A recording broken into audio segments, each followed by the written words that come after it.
5G, as you may know, is still a feature that is not available in many parts around the world. And yet many phone manufacturers have been releasing phones tooting the tunes along of 5G at a low price. It's just not Xiaomi that's doing this actually. We also saw Huawei with the Huawei Nova 7 SE from last year that is extremely expensive for what it offers, and also the Samsung Galaxy A whatever with all of the 5G variants. And those Samsung phones sacrifice mostly on the screen side of things. And the question is it worth it to actually buy this kind of mid-range 5G smartphones for the sake of 5G at this point in time? Or should you just buy a 4G phone and then wait for some time later and then buy another 5G phone? In this video, let's just discuss a little bit about it.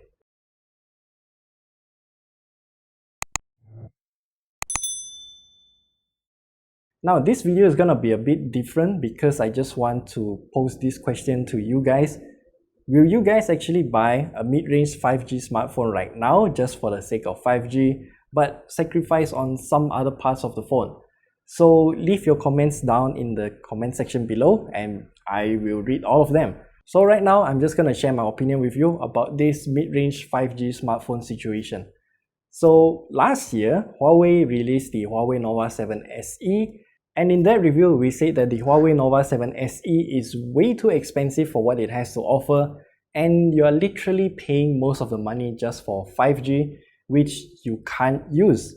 And I also said something along the lines of when 5G is finally available here in Malaysia, because we live in Malaysia, then we will have a lot more better mid-range 5G smartphones in the market, and even for a better price as well, like this one.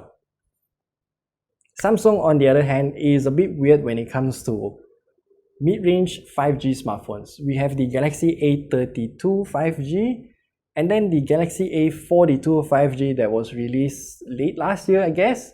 That phone's a funny one. It sacrificed a lot of things and you still get a 720p screen just for the sake of 5G. And then we also have the Galaxy A52 5G.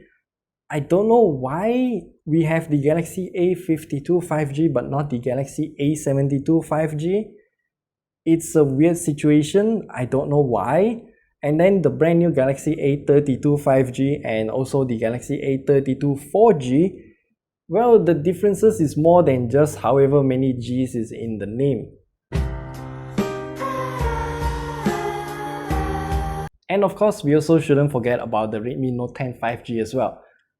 Okay, this phone is very low in terms of price and it still offers 5G, but I would say that for the level of performance that it has to offer, it's still rather expensive, because from what I have tested, the level of performance is more or less the same as the Redmi 90 or the Poco M3 with the Snapdragon 662 if I'm not wrong.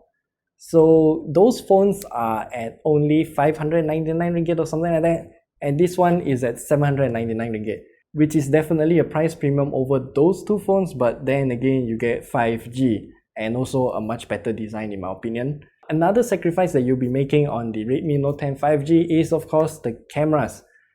Now, 48 megapixel for its main sensor is considered the bare minimum nowadays, but as you can see here, the Redmi Note 10 5G does have 3 cameras, but I will consider only the main camera is usable because the other one is a depth sensor which is completely unusable. And then there's also the macro camera, which I think is just bad. It's a 2 megapixel fixed focus macro lens and it just takes some horrible macro shots all throughout. So I wouldn't recommend you to use it anyway.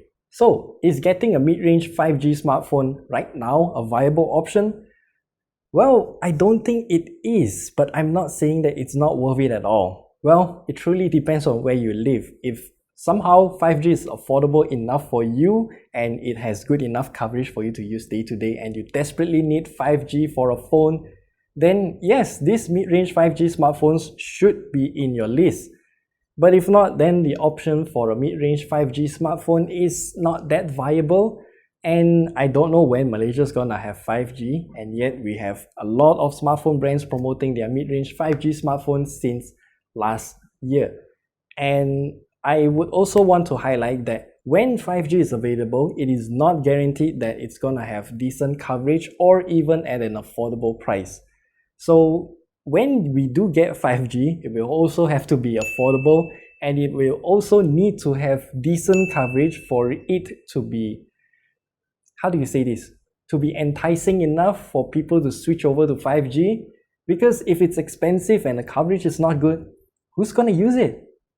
So if you're looking to buy a phone right now, what I recommend you to do is maybe don't only consider phones with 5G right now, maybe also take a look at 4G mid-range smartphones, because you will most probably get better performance or better cameras for the same price as their 5G phones in the market right now.